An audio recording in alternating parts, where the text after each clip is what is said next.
आइए अब वक्त है हमारे खास सेगमेंट मार्केट आउटलुक का।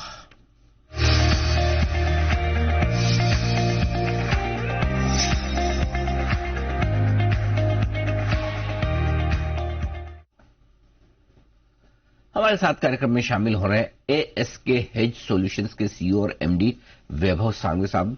वैभव जी, बहुत बहुत स्वागत है आपका जी बिजनेस में। Good morning. शुरुआत बाजार के मूड माहौल के साथ करते हैं।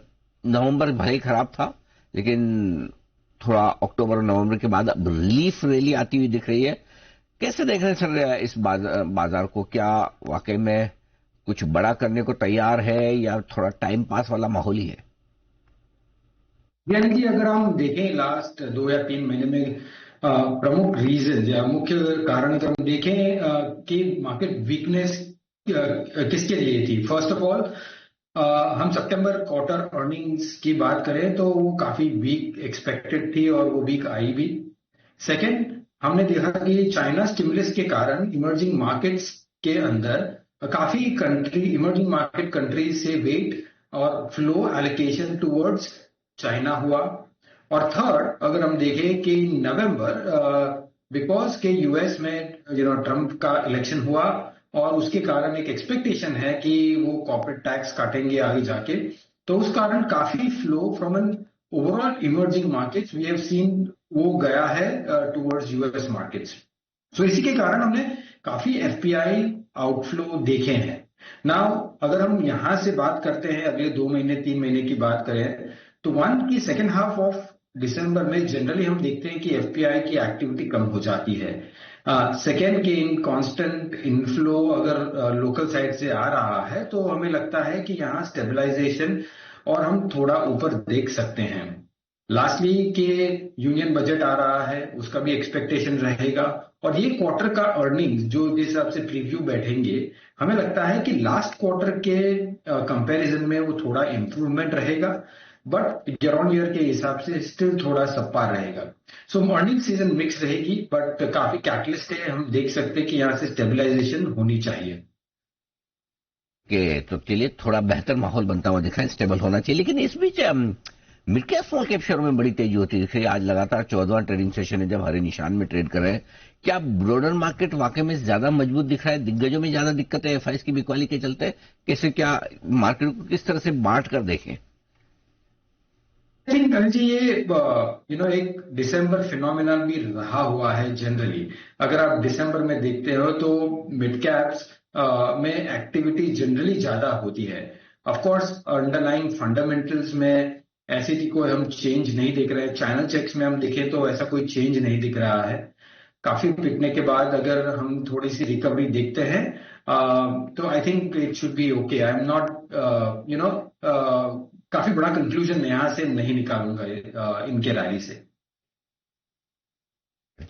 अब आइए सर बात करते हैं एफआईज और घरेलू फंड्स के बीच में चल रही रस्साकशी की। एफआईज अभी भी पूरी तरह से वापस पैसा लगाने के मूड में नहीं आए, बिकवाली जरूर रखी है। लोकल फंड्स के पास पैसा तो है, जीतेगा कौन? सी आई थिंक अगर प्रोबेबली अगर समझो चाइना की अगर हम स्टिमुलस की बात कर रहे हैं आगे जाके, ये जीतने हारने की बात नहीं है। It is just a temporary allocation from domestic versus global. तो एलोकेशन फिरता हुआ हमें दिख रहा है, स्पेशली कि वो जो यूएस की जो टेम्पररी आउटफ्लो होनी थी वो हो चुकी है, चाइना का भी हो चुका है। तो यहां से हमें लगता है कि improvement from a local India perspective भी दिख सकता है। एटलीस्ट स्टेबलाइजेशन हो चुका है। कंसिस्टेंट इनफ्लो देखने के लिए लेट्स वेट। अगर दोनों साथ में आते हैं बोथ एफपीआई और डोमेस्टिक तो रैली काफी शार्प हो सकती है, पर ऐसा अनुमान नहीं है क्योंकि क्वार्टरली नंबर्स भी देखने पड़ेंगे एफपीआई को। ओके, बिल्कुल ठीक बात है। अब आइए सर वैल्यूएशंस के लिहाज से बात करें, जिसकी वजह से शायद थोड़ी एफआईएस की बिकवाली भी हुई हो। क्या इस गिरावट के बाद वैल्यूएशन आकर्षक है? इस बाजार में पैसा लगाया जा सकता है? ठीक है, वैल्यूएशन की बात करते हैं। लार्ज कैप्स अगर हम देखें तो मार्जिनली प्रीमियम पे चल रहे हुए हैं और long term averages. But having said that ऊपर से थोड़े करेक्ट भी हुए हैं, but at the same time काफी नंबर्स डाउनग्रेड भी हुए हैं forecast for the last quarter ending में। हमें लगता है कि अगले 2 क्वार्टर में भी जो FY25 की अर्निंग्स एक्सपेक्टेशन है उसमें भी थोड़ी कटौती हो सकती है, साथ में साथ FY26 भी।